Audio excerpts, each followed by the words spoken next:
Formula One just got hit with a £100 million shock, and it's forcing races back onto the calendar that were already cancelled. Bahrain, Saudi Arabia. 2 events removed because of war, now being pushed back into the season because the money behind them is simply too big to ignore. Teams are under pressure. The calendar is about to break. And if this deal goes through, it could trigger the most chaotic end to a season we've seen in years. Because this isn't just about racing. It's about power, influence, and a financial force strong enough to reshape Formula One in real time. At first, this didn't look like something that could come back. It looked final. Bahrain and Saudi Arabia were removed from the calendar before the season even found its rhythm. Not because of scheduling, not because of weather, but because of a conflict that made racing in the region too dangerous to even consider. And when that decision was made, it sent a very clear message. Safety comes first. No exceptions. But behind that decision, something else was already in motion. Because Formula One didn't use the word cancelled the way you might expect. They used something more careful. Reprogrammed. Delayed. Which meant one thing. Those races weren't gone. They were waiting. And now, that waiting period is over. Because while the situation on the ground has slightly stabilized, the real force pushing this return isn't just safety. It's pressure. Financial pressure. Because these are not ordinary races. Bahrain is one of the most strategically important events in the region. Saudi Arabia is one of the most expensive contracts in the entire sport. We're talking about tens of millions paid every single year, whether the race happens or not. And when that kind of money is involved, nothing stays quiet for long. Behind the scenes, negotiations didn't stop. They intensified. Because every missed race isn't just a gap in the calendar. It's lost exposure, lost revenue, lost influence.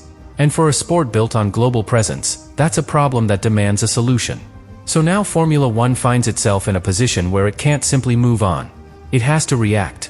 And that reaction is what's creating one of the most complicated situations of the entire season. Because bringing these races back isn't just about saying yes. It's about figuring out how. How do you take a calendar that's already planned months in advance, and insert 2 of the biggest events of the year? How do you reorganize travel, freight, personnel, without breaking the system? And most importantly, how do you do it without affecting the championship itself? Because every change at this stage has consequences. And those consequences are starting to build. And this is where the situation stops being manageable and starts becoming chaotic. Because once Formula One seriously considers bringing these races back, the calendar doesn't just adjust. It stretches. And when it stretches too far, something breaks. Every team on the grid operates with precision. Travel is planned months in advance. Equipment is shipped across continents in carefully timed sequences. Engine components are allocated with exact limits. Now imagine inserting not 1, but 2 high-pressure race weekends into that system. Suddenly, nothing lines up the way it should. Flights overlap. Freight schedules tighten. Personnel rotations get pushed beyond their limits. And that's where the first real tension appears. Because for the teams, this isn't just an extra race. It's extra strain. More workload. More risk. And less time to recover. But here's where it becomes even more serious. Because the calendar isn't just about logistics. It's about performance. Cars are developed around a schedule. Upgrades are timed for specific races. Power units are managed across a fixed number of events. Now add unexpected races into that equation. And everything changes. Do you bring upgrades earlier? Do you delay them?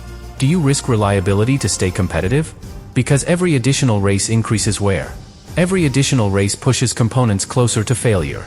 And in a season already dealing with new regulations and technical uncertainty, that's dangerous. But here's the twist that makes this even more intense. Not all teams are affected equally. Top teams, with more resources, can adapt faster. They can adjust logistics. They can absorb the pressure. Smaller teams can't. For them, this isn't just a challenge. It's a threat. Because one logistical failure, one missed shipment, one damaged component, can ruin an entire race weekend. And in a tight championship, that's everything. So now the grid is divided. Some teams see opportunity. More races, more chances to score. Others see risk. More races, more ways to lose everything. And that's where the pressure on Formula One increases. Because this decision doesn't just affect the calendar. It affects competitive balance. But here's the deeper layer. Because while teams are dealing with logistics and performance, there's another group being pushed to the limit. The drivers. Because adding races at the end of the season doesn't just increase pressure. It compresses it. Less time between events. Less recovery. More fatigue. Physical. mental, emotional. And when drivers are pushed to that level, mistakes start to appear. Not big ones. Small ones. Late braking by a fraction. A slight misjudgment. A moment of hesitation. And in Formula One, those moments decide everything. But here's the part that changes the entire picture. Because this isn't just about surviving extra races. It's about when those races happen. At the end. When championships are on the line. When pressure is already at its highest. So instead of building toward a finale, the season explodes into one. A compressed ending where everything happens at once. And that's where unpredictability takes over. Because when pressure, fatigue, and complexity combine, the expected outcome starts to disappear. And that's what makes this situation so dangerous. Because Formula One is not just adding races. It's creating conditions where anything can happen. And in a sport built on precision, that kind of uncertainty changes everything. And this is where everything finally connects, because the real impact of this deal isn't just about adding races. It's about control. Because when a financial agreement of this size can reshape the calendar, it means something fundamental has changed inside Formula One. The balance of power. Think about it. This isn't the sport deciding what's best for competition. This is the sport reacting to external pressure, powerful enough to force decisions in real time. And once that door opens, it doesn't close easily. Because if one contract can push races back into a season already in motion, what happens the next time? What happens when another event demands space? Another country? Another deal? Another investment? And that's where the long-term consequences begin to appear. Because Formula One is no longer just managing a calendar. It's managing expectations. From investors. From governments.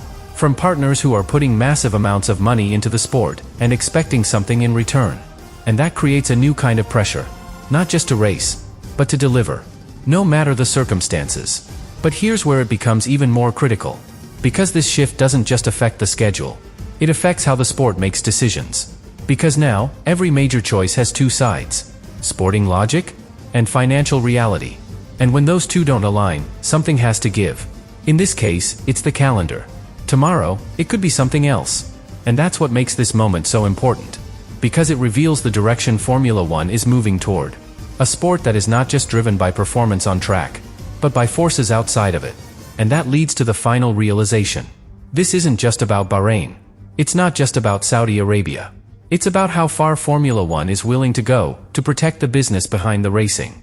Because if a £100 million deal can reshape an entire season, then the real question isn't what's happening now. It's what happens next. Because once the sport starts bending under that kind of pressure, there's no clear limit to how far it can go. And this is where the story reaches its breaking point, because everything we've talked about leads to one final, unavoidable consequence. The championship itself changes. Not slightly. Completely. Because when you force races back into a season like this, you don't just add opportunities. You distort timing. You distort momentum. And in Formula One, momentum is everything. A team that peaks at the right moment can dominate the final phase. A driver who finds rhythm late can overturn an entire championship. But now, that rhythm is disrupted. Because the season is no longer flowing naturally. It's being reshaped mid-flight. And that creates something incredibly dangerous. Unpredictable momentum swings. Imagine this. A team builds its entire development plan around a fixed number of races. Upgrades timed perfectly. Performance peaking at the right moment. Now suddenly, extra races appear. The plan doesn't fit anymore. The peak arrives too early. Or too late. And just like that, an advantage disappears. But another team, maybe one that was behind, suddenly benefits. More races mean more time. More time means more chances to recover. And that's how championships flip. Not because one team was faster all season, but because the structure of the season changed around them. And that's the hidden impact nobody sees at first. This deal doesn't just bring races back. It shifts the balance of when performance matters most. But here's where it becomes even more intense. Because drivers feel this immediately. Confidence in Formula One is built on rhythm. Knowing the calendar. Knowing when to push. Knowing when to take risks. Now, that certainty is gone. Because everything is moving. And when drivers lose that sense of control, pressure increases. Decisions become harder. Mistakes become more likely. And in a title fight, that's everything. But here's the final layer that changes how this entire story is remembered. Because years from now, nobody will just look at the results. They'll look at how those results were created. A season interrupted by conflict. A calendar reshaped by money. A championship decided under conditions that didn't exist at the start. And that raises one final question. Not who was fastest. Not who made the least mistakes. But who adapted best to a sport that was changing around them in real time. Because in the end, when everything shifts like this, the winner isn't just the best driver. It's the one who survives the chaos and finds control when there shouldn't be any.